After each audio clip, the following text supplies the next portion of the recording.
Саламатсыздарбы көкбөр күйөрмандары, биз азыр Чолпон Ата шаарындагы ат майдандабыз. 13 августта башталган клубтар аралык дүйнө кубогу азыр дал ушул жерде өтүп атат. Бүгүн финалдык беттештер азыр болсо клубтар аралык биринчи орун үчүн болгон Таймаш, бул жерде Красноярск жана Жаштык командалары беттешип атат. Биз болсо сиздерге бул жакта кимдер келген, кандай атмосфера дал ушул ат майданда, ошолор тууралуу бир аз чагылдырып берели деп чечтик. Анда эмесе биз сизге кайрылып көрөлү. Саламатсыз апа, кайсыл жактан келдиңиз? Аты жөнүңүз ким?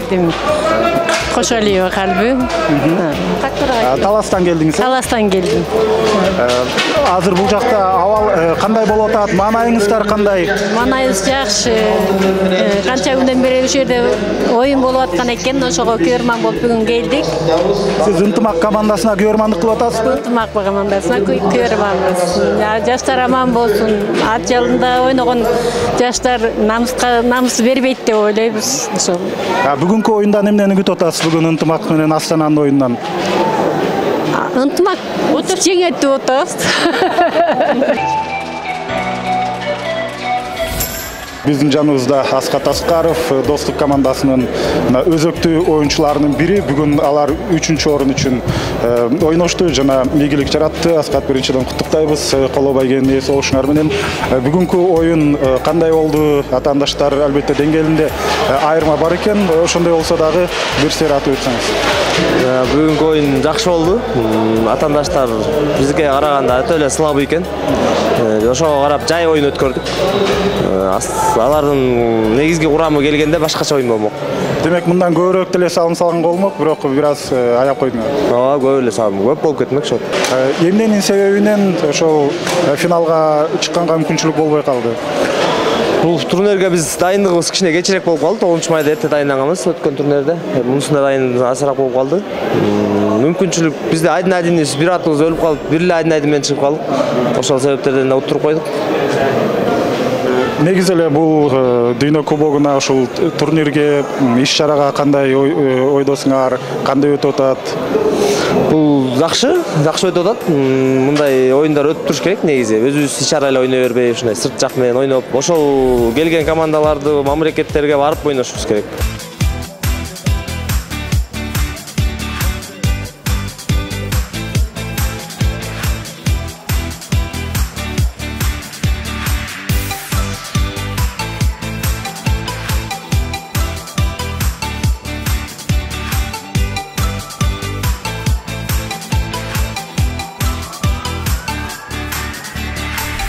Assalamu alaikum.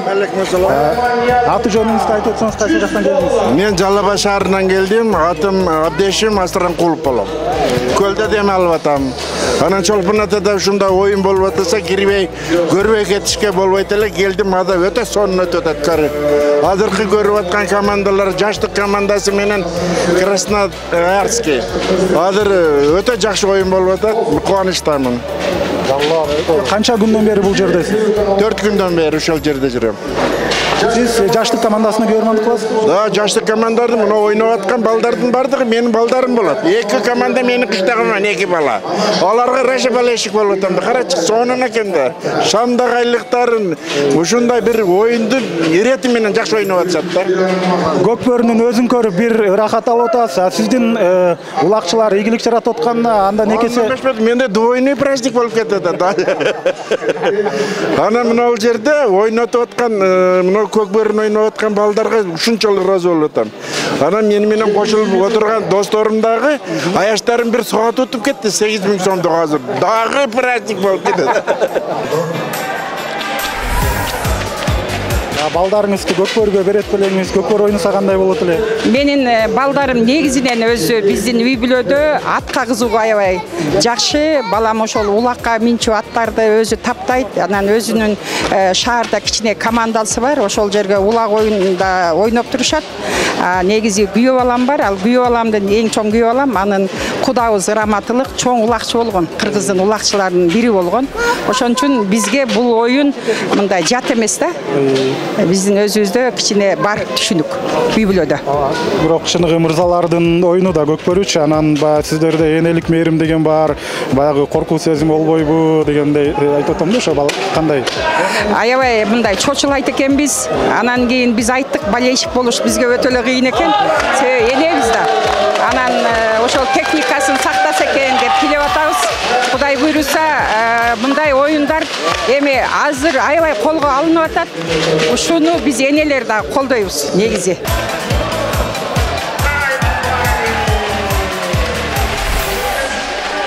Урматтуу көкпөрүү күйөрмандары, жаңы эле Красноярск жана жаштык командаларынын ортосундагы беттеш соңуна чыкты. Мына күйөрмандар баары азыр кол чаап, ошол жеңишке жеткен команданы алга сүрөп турган учуру. Мен болсо кезектеги күйөрмандардан сурап көрөйүн. Салам алейкум. Алейкум салам. Аты жөнүңүз? Атым Акылбек Урайымов. Кайсыл жактан келдиңиз? Оштон келдим атайын ошо. Көкпөрүн күйөрманымын, канатымын. 15-не бери ошо жерде жүрөбүз. Тамаша кылып дем алганча, көлдү көргөнчө. Кайсыл командага күйөрмандык кылдыңыз? Кандай болду? Достук командасында күйөрмандык кылдык. Биздин сүйүктүү командабыз. Айла жок. Кечээки ынтымак менен ойногондо жеңилип калышты. Оюн калыс өттү. Эми Кудай буйруса 3-чү орунга ойнойт. Ар бир күйөрман өз командасынын жеңишин каалайт да, бирок кээде спорт экен жеңилген учурлар болот. Эми ошондой мезгилде сиз кандай күйөрмансыз? Жеңилсе да, жеңсе да дайыма колдоп жүргөн күйөрмансызбы? Оюн аябай калыс өттү. Негизи ынтымак күчтүүлүк кылды. Негизи ынтымак күчтүү команда экен. Рахмат. Эми сизге суроо салып көрөлү. Сиз чогуу келдиңиздерби? Ооба. Аты жөнүңүз? Мен Жазгүл Козуева. Мен Оштон келдик биз. Мен биринчи жолу көрүшүм улакты. Мурун кызыкчу эмесмин, азыр аябай кызыктуу экен. Биз ошо достук командасына болельщик болдук. Ошо. Буйруса жакында Ошто президенттин кубогу болот. Демек бул жактан барып, ошол жакта да көкпөрү көрөсүздөрбү? Кудай буйруса барабыз деген ойдобуз. Барабыз деп жана эле сүйлөштүк ошол боюнча. 31-августта болот. Ошондо барабыз Кудай буйруса.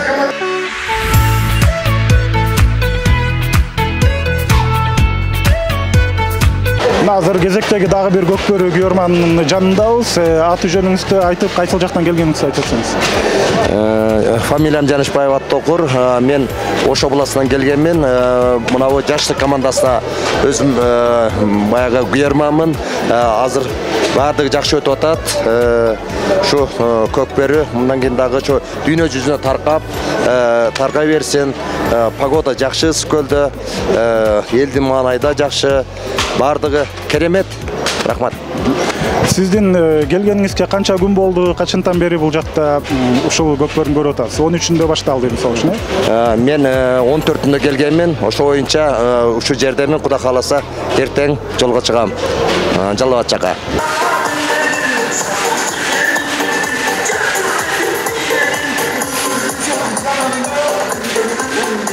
Урматтуу көкпөрүү күйөрмандары, азыр болсо менин жанымда ошол көкпөрүгө күйөрмандык кылган кыздар, айымдар отурат. Кандай атмосфера болуп атат? Маанайыңыздар кандай? Аябай сонун. Биз специально Россиядан келдик. Көлгө. Кайсыл жактан? Россиядан келдик. Биз кыргызстандыктарга добуш берген келдик. Канча күндөн бери бул жердесиздер? Биз кече келдик. Бүгүн биз бул жака бизди приглашать этишти да. Көкпөрүнү буга чейин жеринен көрдүңүз беле же? Биринчи жолу. Первое впечатление вообще классное. Абдан сонун. Чогуу келдиңиз? Ооба, чогуу. Эжесиңдер. Бул көкпөрүнүн эң жаккан жери эмне болду? Эмнеси жакты? Кандай бөлүп? Бул көкпөрүнүн эмнеси жакты сиздерге? Кандай? Булак салганы, же атты чапканыбы, эмнеси? Ошол эмеге салып атканы, эмне деп коет эле? Булак чалып атканы ооба. Биздин кыргыздар утканды аябай жаман сүйүп атат да.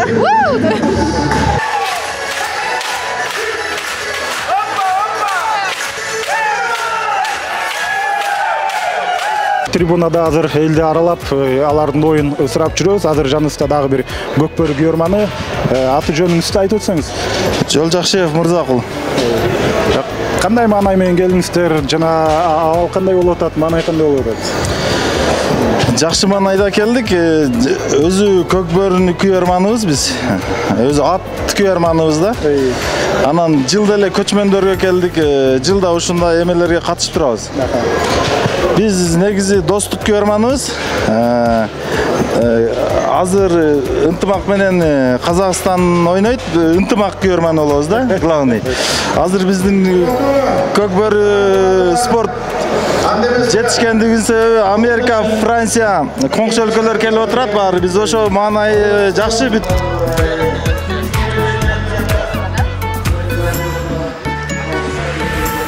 Курам тууралуу айтып кетсеңиз, жаңы келген оюнчулар, аттардын абалы кандай болду? Курам тууралуу айтсам, жаска маалы 2 балабыз травма алган. Норус Аватар чапкан билесиздер, Норус Ратбек уулу деген эң мыкты оюнчуларыбыздын бири. Ал балабыз ошо 2 оюнга катыша албай калды. Анан Алдасбек деген оюнчубуз ада Норуста травма алган, ошол эле Аватар чабам деп катырак. Ошол оюнчуларыбыз кайрылып келди бул оюнга. 2 оюн ордуна замен менен балдар киргизип турганбыз. Кудай кааласа курам толук. Бүгүнкү оюн ийгиликтүү, аттарыбыз жакшы болсо, Кудай бирзе 31 Ошко барабыз деп турабыз. Ошол тууралуу айтып кетсеңиз, президенттин кубогу Ош шаарында болот. Бул жакта ойногондон кийин ал жакта аттар же улакчылар кыйналып калбайбы? Даярдык ошого жараша өттү эле. Негизгиси бизге трансферди ачабыз деген аттарга. Балдарга эмес, если аттарга ачса жакшы болмок негизи. Анан так маалымат бериле элек.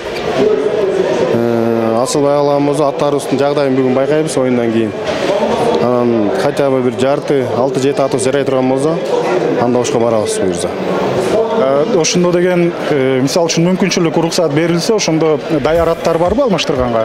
Алмаштырганга эми трансфер ачылбаса, даяр чабылбаган 1-2 атыбыз бар. Кошконго болот да. Анан калган аттарыбыз менен ушул эле чабылган аттар менен башка туура келет.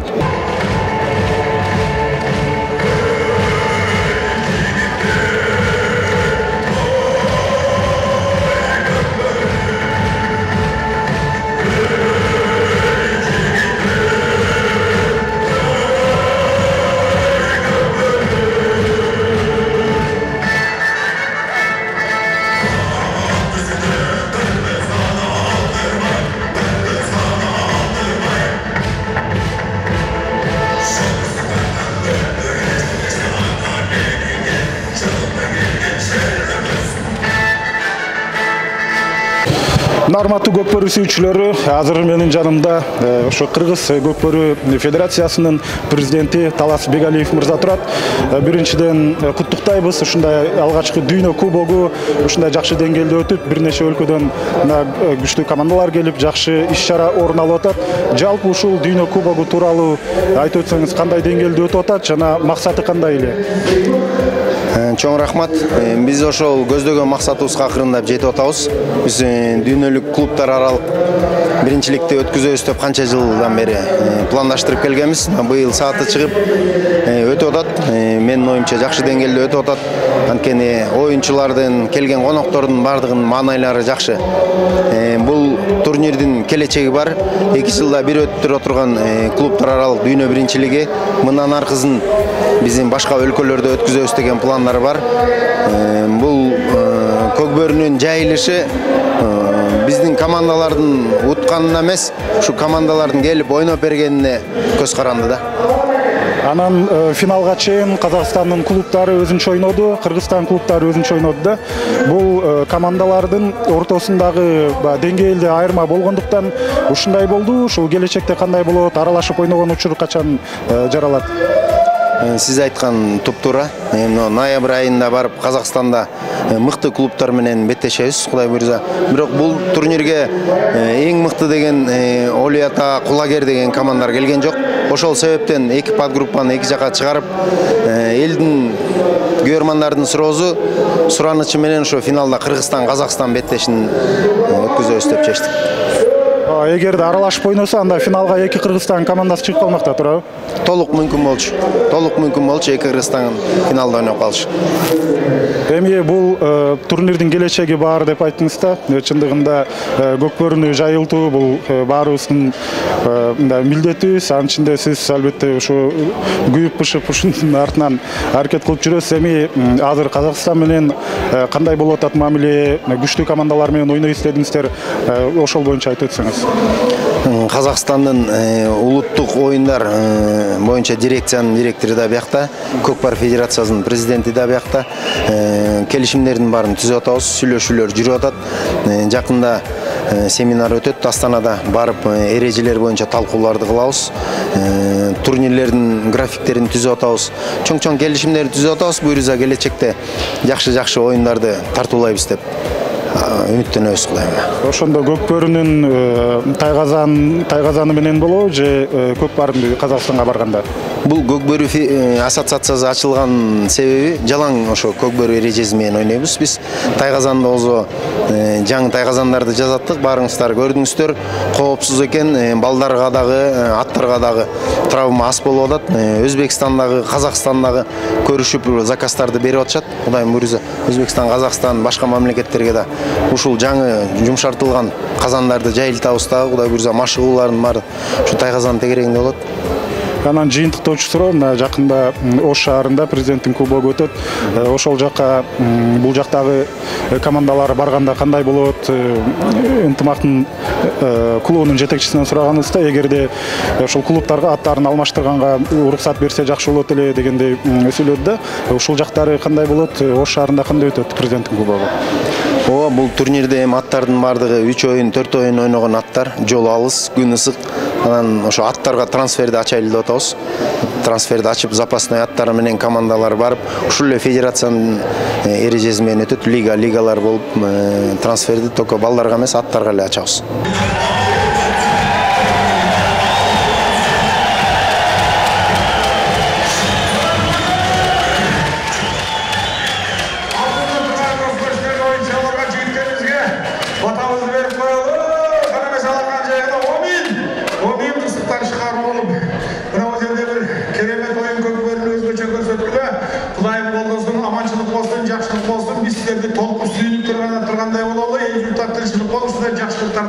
Шундай спорттук мелдештерди гана таймаштыралы, экеуинин ынтымагы бекемдей берсин. Амин. Биз ынтымактын күйөрманынын жанына келдик. Түз эле биринчи суроо, канча жылдан бери ынтымакка күйөрмансыз? Ынтымак командасы түптөлгөндөн бери эле күйөрмандык кылып келебиз. Мына эфирден пайдаланып, жалпы кыргыз элин куттуктап кетчүмүн. Дүйнөлүк чемпионатында мына Кудай буйрса ынтымак командасы бүгүн финалда ойнойн деп турат. Кудайым буйрса. Бул кыргыздар үчүн, жалпы кыргыз эли үчүн тарых болоюн деп турат бүгүн. Кудай буйрса. Ошо күчтүүсү жеңсин, Кудайым буйрса. Ошо казак-кыргыз элинин, эки элдин ортосунда ынтымак болсун. Ушундай чоң-чоң турнирлер көп боло берсин. Негизи канча күндөн бери бул жакта сиз качан келдиңиз? Кандай рахат алып атасыз? Жеке сезимдериңиз кандай болуп атат? Финалга чыкты дегенде ынтымак. Биз таластабыз өзүбүз. Бизде билесиздер фасоль, полян учурук азыр. Ынтымак командасы жарым финалга чыкты дегенден кийин эле угуп алып келдик. Эми мына ынтымак командасы жаралгандан бери күйөрмандык кылып келесиз. Айрыкча кайсы оюнчуларга, улакчыларга басым жасайсыз? Кимдер көбүрөөк сизге ушундай жагат да? Эми негизи айта кетсе, биздин оюнчулар мактанбай эле коек, бирок биздин оюнчулардын баардыгынын эле тажрыйбасы өтө мыкты деңгээлде. Капитаныбыз Жоки Орозбаев акебиз турат, мыкты защитник. Андан кийин Дастан Сагынбек уулу, ал да аябай жакшы коргоочу. Ортодо биздин моторубуз Норус Ратбек уулу бар, адин чебери. Андан кийинки оюнчуларыбыз баардыгы эле мына жаш оюнчуларыбыз Өмүрбек, Карадөө, Эрлан, айта кетсең баардыгын эле тарых жарата турган жигиттер, Кудай буйрса. Бүгүн 20 августта Ысык көл жергесинде Чолпон ата ат майданында тарых жаратат деп мен 100% ишенем ушу жигиттерге. Мына урматтуу көрөрмандар, ошентип биз тарыхый учурда турабыз. Чындыгында бул биринчи дүйнө кубогу клубтар арасында жана финал башталды. Биз сиздер менен чогуу финал көрөлү.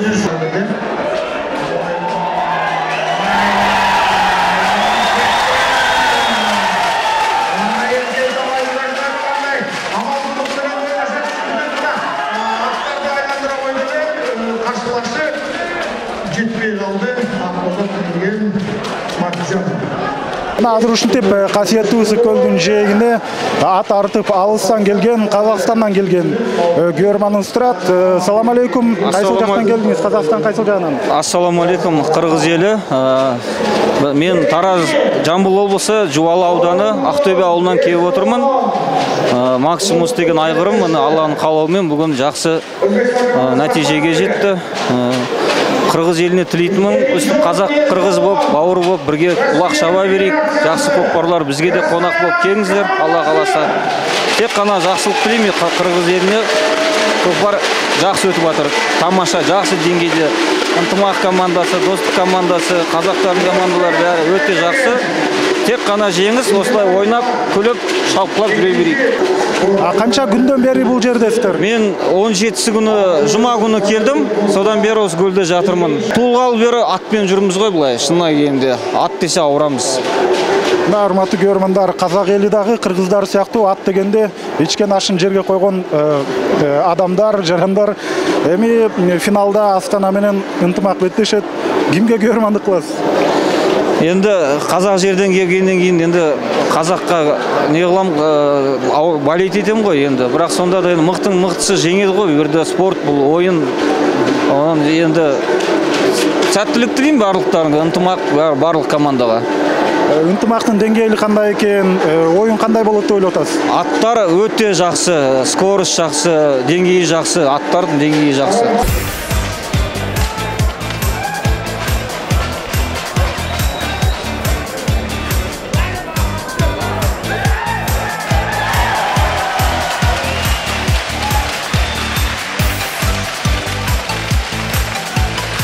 Талас облысы бойынша Көкбөрү федерациясының президенті Дастан Жумабеков біздің жанымызда тұрат.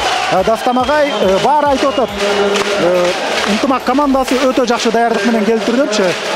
Канча вакыт даярданды ынтымак командасы? Рахмат, саламатсыздарбы? Баарыңыздарды бүгүнкү майрамыңыздар менен куттуктаймын. Ошо көрөрмандарды. Эми даярдыгыбыз мисалы биз аттарды жылда 12 ай болсо 12 ай кармайбыз да. Бир жерде кармап, анан акыркы 2 айда ушу Ысык көлгө келип, ушул жерде 2 ай аттарыбыз ушул жерден сбордон өттү. Балдарыбыз 1 айдан ашык азыр көл жергесинде сбордон өтүп, бай эмгегибизди, мээнетибиздин баардыгын арнадык, жумушадык. Анан эми буйруса мээнет кайтат деген тилектебиз. Ушундай аракеттер менен бул дүйнөлүк чемпионатка Көкбөрү оюнуна даярдык менен келдик. Эң негизгиси ошо аттарды суутуу, таптоо бизде катуу жүрөт. Чечүүчү оюн кече болду да. Эми бүгүн командалардын деңгээлинде айырма бар дегендей. Ошол кечээки оюн тууралуу айтып өтсөңүз, кандай болду, эмне нерсени уктуңуздар? Кече өтө жогору деңгээлде оюнду ошо достук командасы менен ынтымак командасы дүйнөгө кыргыз элине оюн көрсөттү. Бул баягы Испаниянын мамлекетинде футболдордо эл классика деп коет го. Барселона менен Реал Мадрид ойногондой бул Көкбөрүнү кыргыз эли дүйнө күткөндө, анан аябай кызыктуу деңгээлде эки команда оюн көрсөттү. Эми күчтүүсү жеңди. Достук командасы да бул өтө курч күчтүү команда. Айрыкча булардын курамында Кыргызстандын ар бир облустарында мыкты оюнчулар чогулган, аттары да мыкты, даярдыктары да булардыкы өтө жогору да. Анан эми бизге ынтымак командасына бизге жеңиш буйруптур. Аракетибизди кылдык элек, мээнет кайтты деген ойдомун да. Эми ушул клубтар аралык дүйнө кубогуна кандай баа бересиз, келечеги кандай? Эң негизгиси бул Кыргызстанда өтүп аткан бул мындай деңгээлде биринчи болуп атат да, дүйнөлүк клубтагы белдеш бул биздин улуттук оюнубузду Көкбөрүнү пропаганда кылуу да, дүйнөгө мындай таанытуу. Мисалы Америкадан келген оюнчулар бул оюнду эми Америкага алып барып туруп көп жерде көрсөтөт да. Ушундай кыргыз мамлекети бар экен, кереметтүү ушундай өздөрүнүн улуттук оюну бар экен деп, бул болсо да бизге мамлекетибиз дүйнөгө таанытуу жолунда ушу Көкбөрү оюну бизге ата бабаларыбыз таштап кеткен экен. Биз ошону кармап кийинки муундарга өткөрүп беришибиз керек. Әрине бұл туризм тарту екінші тарабы. Туристтеріне келіп, ұшу көкбөр ойынын көріші бізге өте чоң бір экономикалық салымдарын қошатты. Бұндай ойын еме кейінгі ойын ұшу Қазақстан мемлекетінде, Өзбекстан мемлекетінде, Россияда өтет деген ойдауыз, бұйырса өтетке деген тілекте тұрауызда. А біз негізі ұшу ата-бабалардан қалған ойынды даңазалай берішіміз керек.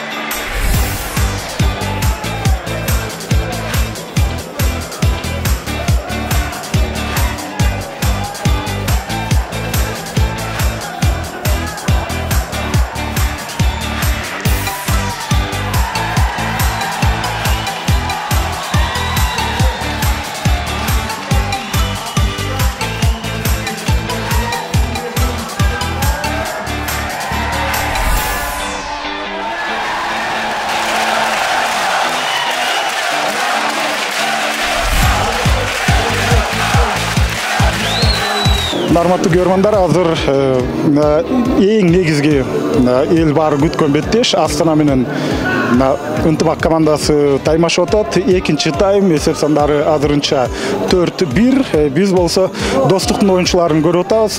Бул жерде Нурбек Юсупов, Кубантай отурат. Оюн кандай болуп атат? Оюн жакшы болуп атат. Өзүңөр көргөндөй эле эң мыкты деңгээлде болуп атат го дейм оюн. Жакшы. Эми финалда командалардын деңгээли кандай экени белгилүү болчу да. Эң негизги беттеш кечээ орун алды. Кечээки оюн тууралуу айтып өтсөңүз кандай болду? Эми кечээки оюнду негизи ошол эки команда финалда беттеште жакшы болмок экен да негизи. Финал болчу. Эми кечээ күнү биз үчүн финал болуп калды да. Кечээ күнү биздин да кичине аттарыбыз дайым болбой калды окшойт. Кечээки оюнга бул финалга расчет болуп калган окшойт аттарыбызга. Эми күчтүү үчүн жеңди да. Аттар жакшы таптапыштыр, жакшы дайындашыптыр. Азыр дагы бир улакты салып кетишти. Ынтымак командасы. Эми ошто жакында президенттин кубогу болот. Ага максат кандай, маанай кандай, даярдык кандай? Эми буйрса ага деле дайындык жакшы эле. Эми барабыз деп аракет кылып атабыз ушул жака дагы. Жолго чыгабыз. Качан жолго чыгасыздар? Bir-2 күн аттарды эсте алдырып алып, bir күн эс алдырып алып чыгабыз го. Чыгабыз. Аякка барып оюн көрсөтөбүз дейм ошо. Ошол жакта матч реванш болот буйрса. Буйрса, ошол жактан. Ийгиликтер каалайбыз. Рахмат. Кубантайга дагы бир-эки сурообуз бар. Assalamu алейкум. Финал болуп атат. Казакстандын, Кыргызстан командалары. Эми бул жерде ынтымактын артыкчылыгы эмнеден болуп атат? Астанага эмне жетишпей атат? Ынтымактын бул жерден чындыгын айтканда ортодогу аттар күчтүү болот. Балдар да күчтүү, аттар да күчтүү. Оюн жакшы болуп, просто бул жерде Казакстан командасы бул Кыргызстанга жаңы келип ойноп атат, аттар слабый экен. Булар да жерге тарат, чеңберге, бизде таягазанга тарат, ошол айырмачылыкта болот. Бул жерде Казакстандан келгенде күчтүү командасы келбептир. Слабый эле мындай жөнөкөй командалар келиптир, ошондуктан болуп аткан. Балким күчтүү командасы келгенде мындай оюн тең ата жүрмөк деген ойдо болмок, кызыктуураак болмок да. 2 айга жакын даярдандык деп атат да ынтымак командасычы бул турнирге. Силерде канча убакыт болду даярданганга? Биздин дайындыгыбыз 1 айдын нар жак бер жагы болду. Ошо биз деле жакшылап дайынданганбыз. Тигилерге омо тооптур. Алардын чындыгын айтканда артыкчылыгы ортодон болуп кетти. Биздин ортодо аттар жок, ошон үчүн утуп калдык деген ойдомун. Урматтуу көрөрмандар, учурдагы улакчылардан ошентип алардын ой пикирин алып көрдүк. Азыр мына экинчи тайм ошентип соңуна чыкты. Биз интервью алып бүткөнчө эле ынтымак дагы 2 салымды ишке ашырды. Ошондо азыр мына ири эсеп бул жерде катталып атат. Буюрса 3-чү таймдан кийин жолугабыз.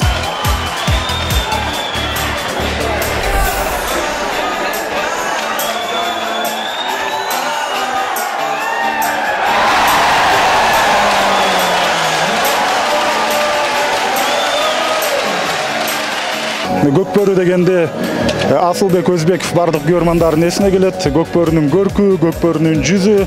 Ошентип дагы бир ири турнирди соңуна чыгарып алдык.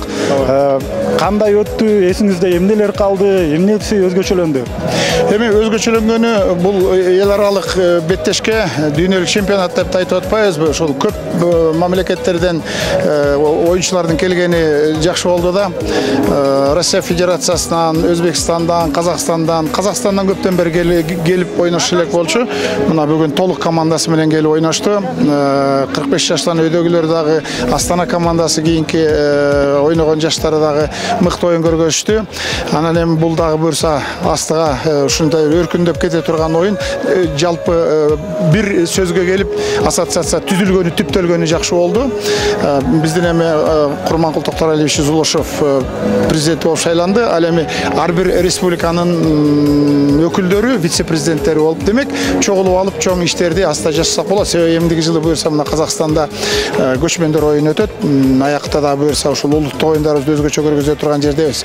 Мына Касиеттүү көлдүн жээгинде буга чейин да канча оюндар болуп келген. Бунусу эми баягы дүйнөлүк клубтук чемпионаттар, клубтук беттешүүлөр менен кошо жүргөнү, жогорку лигалар менен беттешүүлөрдүн жүргөнү, 45 жаштан жогоркулардын ойнолуп турганы, элибизде дагы мурда оюнчуларды көргөнүбүзгө дагы ошо сүйүндүк. Уюштуруучулук бардык жагынан ушунчалык жогорку деңгээлде болду. Мен биринчиден ушул биздин Кыргыз Республикасынын Көкбөрү боюнча федерациясына Таласбек Бегалиев мырзага чоң ырашык билдирем. Себеби демилге көтөрүп, ушул идеяны ыргытып, мына ушунун баарын түптөп, өзүнүн командасы менен, ушу Көкбөрү федерациясы менен тикесинен тик туруп, мына ушул чоң оюнду башташты, чоң каражат салышты. Тияк бияктан демөөрчүлөрдү таап келип, мына ушул жерде бардыгын жогорку деңгээлде өткөргөнү сүйүндүрүп атат да. Демек федерация дагы өсүп өркүндөй берсин. Улуттук ат оюндарынын өнүктүү дирекциясы бар. Мына ошолор менен биргеликте буюрса жакшы иштердин башталып турганы сүйүндүрүп атат. Эми буюрса 31-нде ошол эгемендүүлүктүн майрамы Ош жергесинде, түштүк жергесинде өтөт. Ал жерде дагы бир кызыктуу оюндарга күбө болобуз. Булар эми көпчүлүк оюнчулар буюрса кетишет ошол жакачы, мына чарчабай талбай.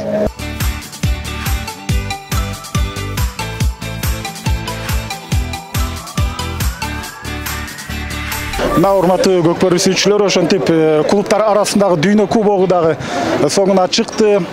Ири эсеп менен Ынтымак командасы Астананы утуп алды. Мына Майрамбек биздин жаныбызда Ынтымак командасынын өзөктүү оюнчуларынын бири. Мага айткандай, оюн кандай болду? Оюн тууралуу айтсак, жакшы оюн жүрдү. Буга чейин да жакшы достук командасы менен ойногонбуз. Андан кийин ушу Астана командасы менен ойнодук. Оюн жакшы жүрдү. Эми дүйнө кубогун уткандан кийин албетте сонун сүйүнүчтөр, дүйнө чемпиону болуп да кубанып отурабыз командабыз менен.